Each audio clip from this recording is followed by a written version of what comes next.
Still definitely utilizing VAs. I feel like they are still an amazing help lift asset to your team.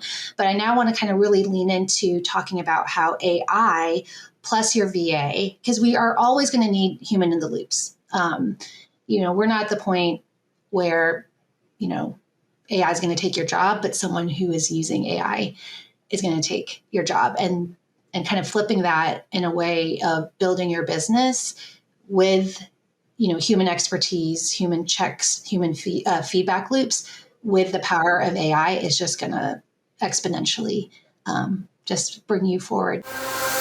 You're asking yourself, why am I doing this? Smart people would know how to use all these different tools. They start with something small. And never get your entire organization if you don't pull off operations. Don't give up. It can be as small as that. I think you guys are going to have our last today. What is going on, everybody? Welcome to the Delegate That podcast, where we discuss the art and science of delegation, business management, and leadership. I am your host, as always, Adam Labar, and today I'm looking forward to having a conversation with Lani Koontz. Lani, we had you on the one of the Wise VAs webinars a couple months ago, which was great to hear what you had going on over there. And now I'm looking forward to digging into your business a little bit. So if you can, go ahead and introduce yourself and tell us about your business. Awesome. Well, thank you, Adam. I'm super excited to be back and kind of on a one-on-one podcast with you. Yes, a couple months ago, I talked about how we can use VAs and how to build a team to go beyond just, delegation, but really build a team with VAs. And I'm really excited because I feel like, that wasn't that long ago, a couple months, but just where the world is going, where tech is going, where AI is going, I feel like I am light years in the future now. So still definitely utilizing VAs. I feel like they are still an amazing help lift asset to your team. But I now want to kind of really lean into talking about how AI plus your VA, because we are always going to need human in the loops. We're not at the point where, AI is going to take your job, but someone who is using AI is going to take your job. And kind of flipping that in a way of building your business with, human expertise, human checks, human feedback loops with the power of AI is just going to exponentially just bring you forward. So it's kind of, what I want to talk about today is just practical ways that I'm using AI plus my VAs to really delegate and buy back lots of time in my workday. Do you feel overwhelmed with mundane tasks that eat up your valuable time? It's time to reclaim your schedule and focus on what truly matters. Get your time back with elite remote talent without the time zone hassle. Delegate $10 an hour tasks to focus on more $1,000 an hour tasks. Schedule your free strategy call at wisevas.io. That sounds fantastic. I've been one of those guys that have been using AI on almost a cursory level, right? So, it helps me draft emails. It helps me, create social media calendars. It helps me, problem solve a few things here and there. But I'd really love to dig into how you're using it to really, not just do some creative stuff, but actually tangible, tactical things. So tell me how you've been using AI and what you're doing now. Well, I have to give credit where credit is due. And I'm part of this really great community called the AI Exchange, where this new role is evolving called the AI operator. And so I think a lot of people are where you are, Adam, now. You're trying this. You're not scared of AI. You're going to dabble with it. But maybe you feel overwhelmed with all the new tools. Things are moving so fast. You don't know, okay, that sounds good. But how do I practically bake it into my business, my operations? And with this new role of an AI operator, which I am now, and, I can teach VAs how to do this as well, is you need to have first, and I know we've talked about EOS before, and so you're going to need to have your operations and your processes, right? That's regardless if you're using a VA, if you're using AI, you're going to need to have that first. And so what is important that an AI operator can do, which is a human, is you take your processes and then you write it in a way that is so clear, so granular, that an AI can follow it, right?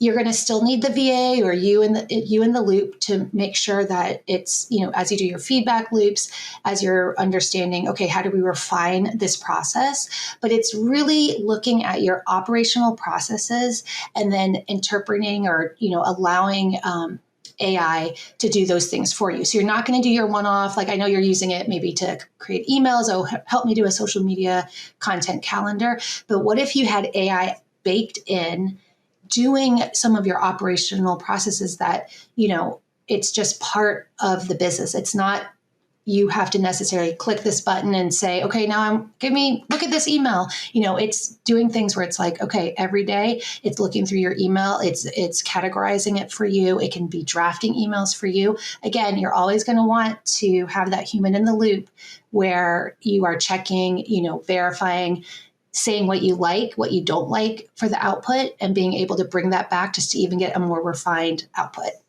So one of the things you just mentioned there that I really like is the looking through your emails, drafting emails. Like, I'm not sure personally I'm ready for my personal emails to be handled that way, because that's a lot of personal stuff. But when it comes to the business, what sort of tools are you able to use to let AI go in, review your emails, have it set up in a draft for you to go review later? What sort of things are you using for that? Great question. And, honestly, Adam, I am not super tech savvy. So for the listeners or people following that are like, okay, I can't do code. I can do very little. The good news is there's lots of great platforms out there right now that are very user friendly. So for instance, I'm sure everyone's heard of Zapier. I will say Zapier is probably the oldest or the longest platform out there. It's been doing automations for years. So they have lots of apps that can integrate it with it. But I would say personally for me, I really like a newer platform called Relay.app. I feel like the user experience is a lot more simple. It's more intuitive, and it's just very easy. You get on the platform and then you connect your email, and then there's even an AI chatbot that can help you. If you say, hey, I want to set up an agent that can help me figure out drafts, it will walk you through the whole system. I will say though, we're at the point where an AI probably can't answer every single email that you get and do a great draft, because I'm sure even in your business, you get so much variation, so much nuances. But if you can first think of like that low hanging fruit where you might have, customer questions or FAQs that they keep, maybe you get repeated questions, for sure, AI can, understand that. It can pull its knowledge base, which is kind of, you put up your templates of how you would normally answer an email that is like a question that your customers might be asking a lot. And then the AI can make a draft, put it right there. It's all integrated, with the Relay app. I can do it with Outlook or Google. It has the draft right in there.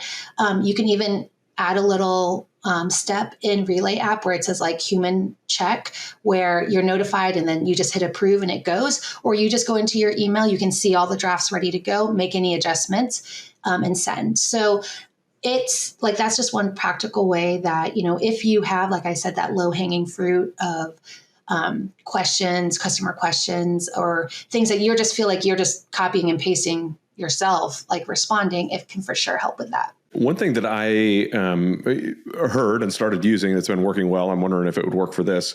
So is I'll have a long conversation with ChatGPT and then I'll tell it, okay, give me a prompt that I can use in another spot that is going to give me all of the data we just talked about in a more succinct way. And then it would create a prompt. Is that something I could use to then toss into Relay? Like, hey, all of my stuff's in ChatGPT. My processes are already in there. Can I just say, hey, this is what I want to do, and transfer that over? Exactly. So similar to, once you get that prompt of you're like, okay, everything that you've helped me in this, ChatGPT. I'm not sure, Adam, also if you've been able to dabble into custom GPTs, but we can talk about that a little bit later. But let's say you get that prompt, which is amazing. When you get into that Relay.app, they're going to have instructions for your AI, and that's just where you're going to drop that prompt in.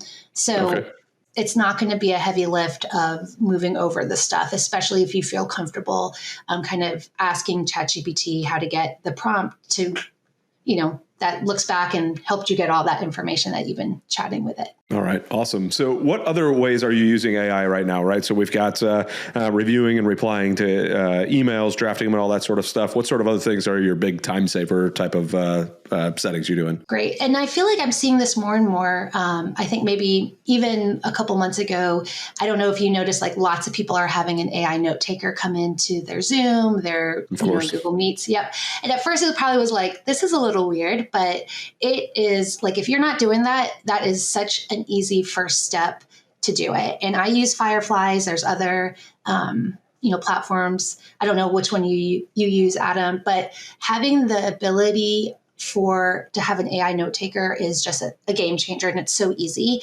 I work remote, so I'm on a lot of Zoom calls, Google Meets, and it allows me to fully focus and to be present in the conversation, in the meeting, because I know that two things, the AI note taker is taking everything down, it's recording it.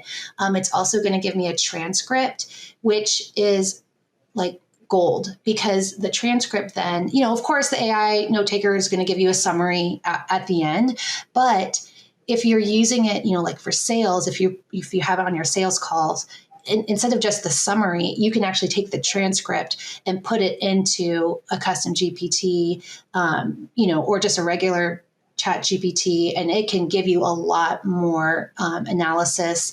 And that's part of making a whole kind of playbook or an agent, because, you upload that, or you have an automation to gets your transcript from your AI note taker, puts it in, and then it's crunching stuff. Then it can send, it can come up with, these are ways that you can follow up with the customer, or you can even filter and say, is this customer even a good, is this a good person that you want to do business? Is this a good lead? So I feel like everyone should have an AI note taker. Again, I use Fireflies. I do have a referral link we can put in the show notes, and people get 10% off. But that is just a super easy, it's, I'm almost like, how did we do it before? Yeah, because once you start using those and you start putting those into the ChatGPT or the custom GPTs, and just let it really analyze it for you. Because if you're, sales calls in particular, right? If you have 100 sales calls already recorded, that it can go off of, hey, these are all the successful ones. These are all the closes. These are all the ones that didn't close. Tell me how we could have made these non-closes close, what was the, decipher all the information in there to help figure out what would be a better algorithm for my phone calls to really make them successful on the sales call side of the house. So I love that. I mean, even something simple I just recently did. So I've got, I mentioned right before the call, I've recently bought a business, and I'm trying to systematize everything because it wasn't systematized before. So I went in early one day, just had a conversation with ChatGPT, and I said, hey, this is my opening. I want you to create a checklist for me. I just walked through and every step that I took and just said, hey, and then I'm going to do this. And then I went, actually, before we do that, I forgot I needed to do this. And then it just gave me this whole checklist, set it all up for me, put boxes,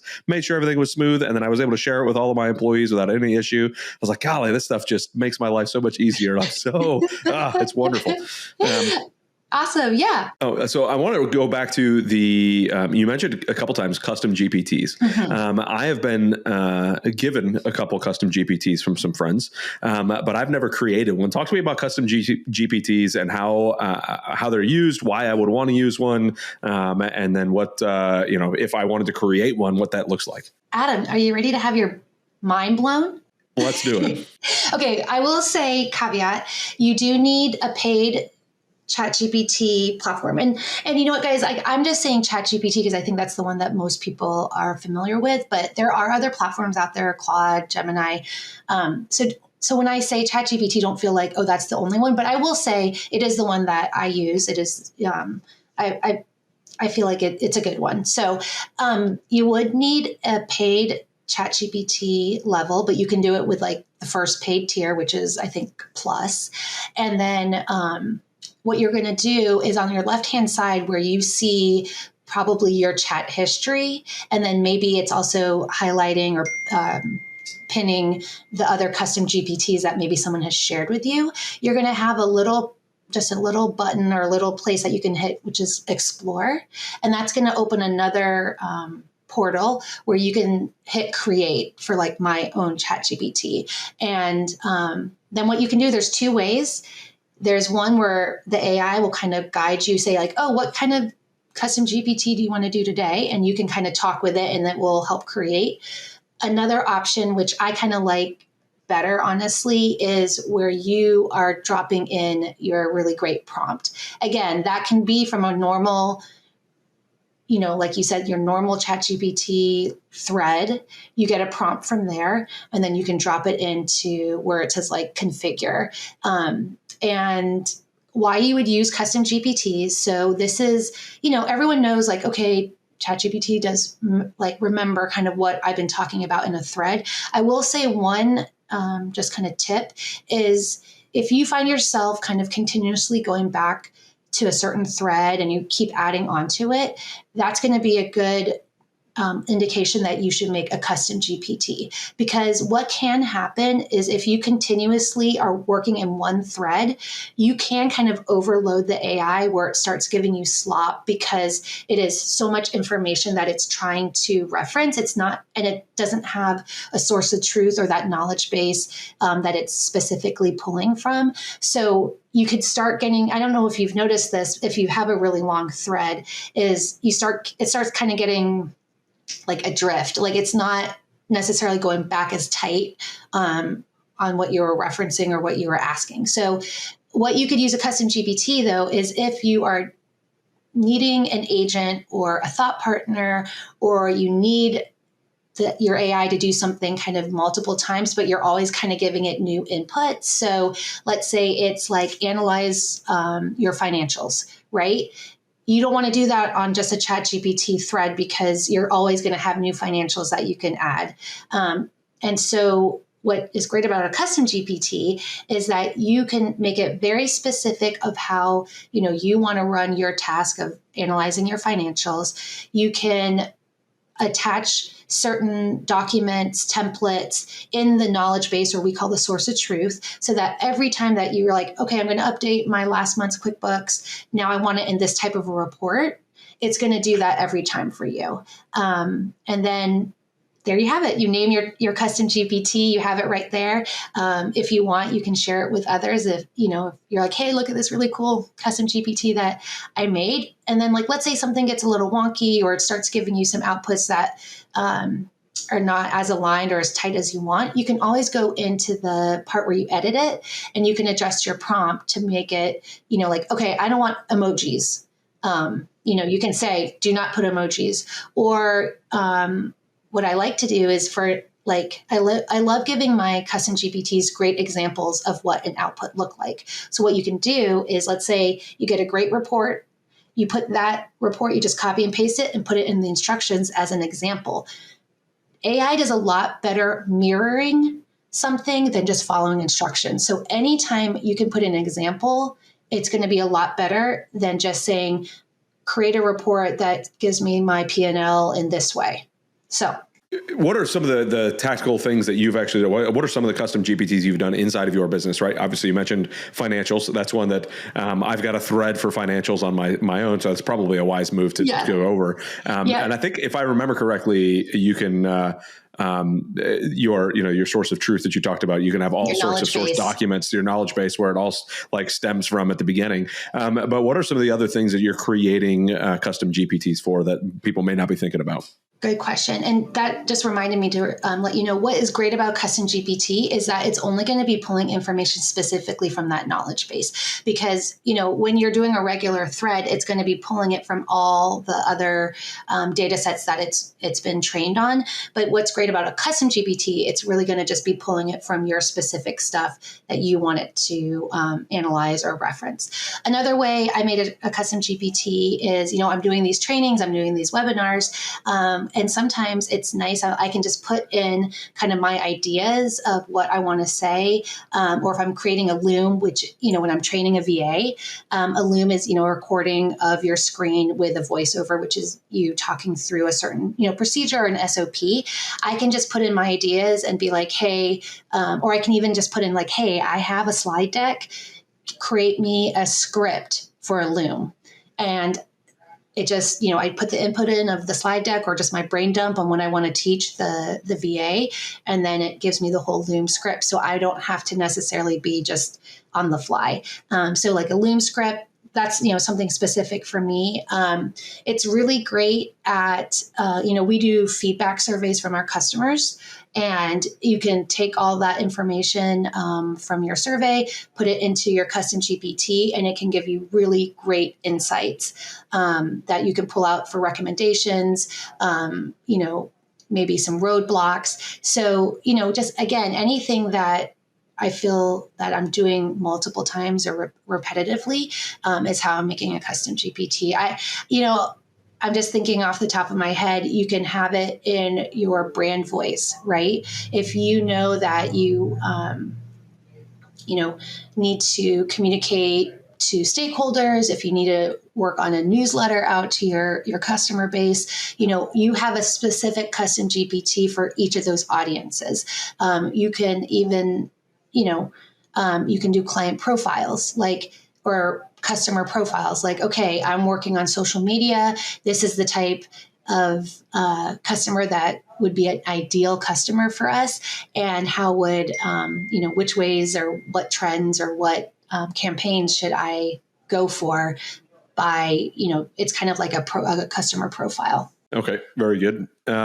One of the things that I started doing when I learned about like the agentic AI, creating the agents and whatnot, is I said, hey, every Monday I have ChatGPT go and look at my YouTube, pull up the most recent video, create an email draft for it, and then have it sitting there waiting for me. I go in and I kind of edit the draft, of course, or sometimes it tells me, hey, like, oh, there wasn't an email, there wasn't a video. And I'm like, you're a liar. Look at this video here. And then it's like, oh, okay, I found the video. So like, what are, wasn't a very good sales pitch for Agent GP, but that's probably my end. I'm not setting it up properly. But some of those things I should probably turn into its own GPT, custom GPT.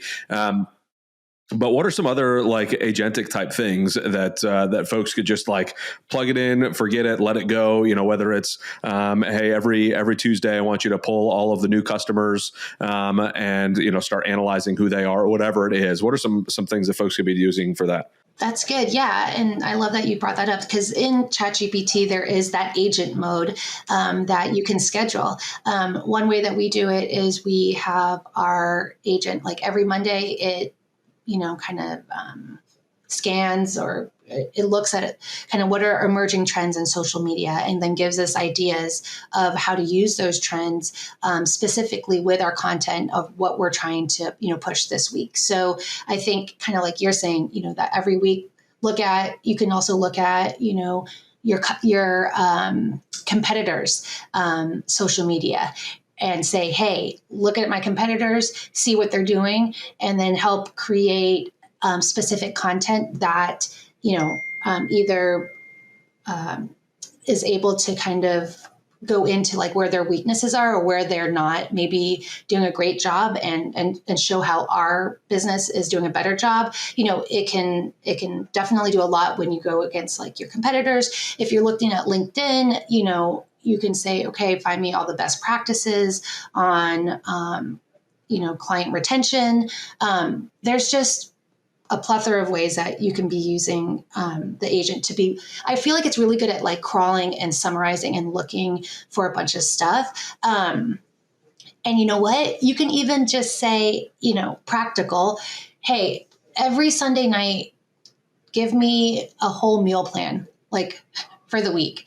You can put in like, hey, these are the days that we have soccer practice, so it's going to have to be like a crock pot meal on that. Just anything that you can think of that you have to use that kind of like your left side of the brain, that analytical part. I feel like definitely you can do an agent, you can use a chat GPT, you can use a custom GPT for that.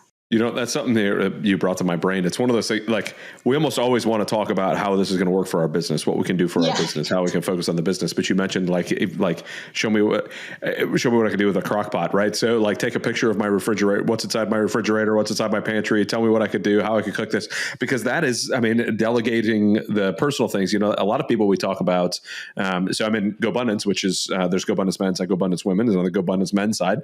And sometimes we'll talk about what can we do to help support our wives better? How can we make life for them a little bit easier? Especially if they're, a stay-at-home wife or stay-at-home mom, getting a cleaner to come to the house. Well, holy gracious, how can I use AI in my house to make my life a lot easier? So what sort of things do you think we could be thinking about? Because time back doesn't matter what side it's on, whether it's in your business, whether it's at home, time back is time back, because that's our most valuable thing. So what can people be thinking about inside their house on their personal side of the house to be using AI? I love that. I was teasing with my husband because the dreaded question for me, and candidly, I don't love cooking. I cook to eat. To live. I don't live to cook, right? And so the dreaded question every day is, Mom, what's for dinner? So I think, I feel like as, someone that might be supporting their partner or their spouse in the kind of everyday of like, how do you split up kind of like the household tasks is, you can do that meal plan. You can then have ChatGPT be able to, make an ingredient list. Like you're saying, take a picture of your pantry, take a picture of your refrigerator. Then you put that into, if you have Instacart, Walmart.com, and then actually have the ingredients delivered to you. That's really not that expensive now of, being able to have these ingredients delivered to you. And so like, it's ready to go. I just feel like it takes that mental load off. You can take a picture of your calendar, your family calendar, and say, okay, what are ways, where do we need to start putting in focus blocks or protection blocks of family time? You can say, do a time audit of this whole month, and show me the places that, I can increase one-on-one special time with each of my kids, or go on a date night and give me ideas for a date night. And then, kind of explain, hey, this kid loves this. What are the best ways I can use this time to connect? I don't know how old your kids are. Mine are kind of tweens. So this might be a little too old for them, but if you want to do story time and you have to always think about a story or make up a story, you can have an agent make a story for you every night. And I will say this is a caveat. You want to delegate all that left side brain stuff. And this is something I learned. I was able to attend the AI Advantage Summit by Tony Robbins just this past week. And they had some great guest speakers. And one was Arthur Brooks saying, we want to use AI to help, not replace humans, but to allow that left side brain, which is the analytical, that's the decision making, use AI to help with that stuff. But your right side brain, which is, the connection, your emotions, that stuff we never want to delegate to AI, because that is part of the human experience. We want to flourish as humans. And I think when people start going on that right side, that you can tell, it feels like a simulation. It feels fake. You don't have that connection. And so I think it's important to understand what things is appropriate or safe or I think healthy to delegate to AI, and then what things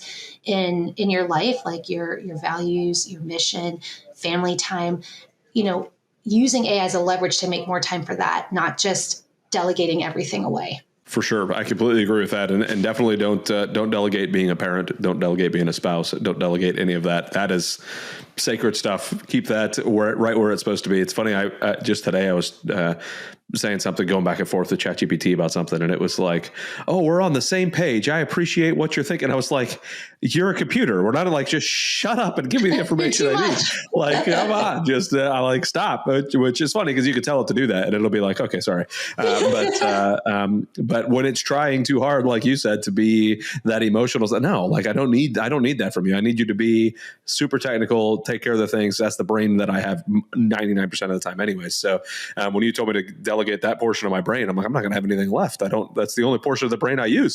So, but no, I really love the trying to think of ways to take the pressure off of my wife. And I would love to be able to set it up to go, okay, well, every day I just take a quick picture. This is my fridge. This is my pantry. And then let it know, like it'll automatically add stuff to my cart. I just have to figure out how to do it in Walmart, because we have Walmart delivery, do all the stuff. And what a deal.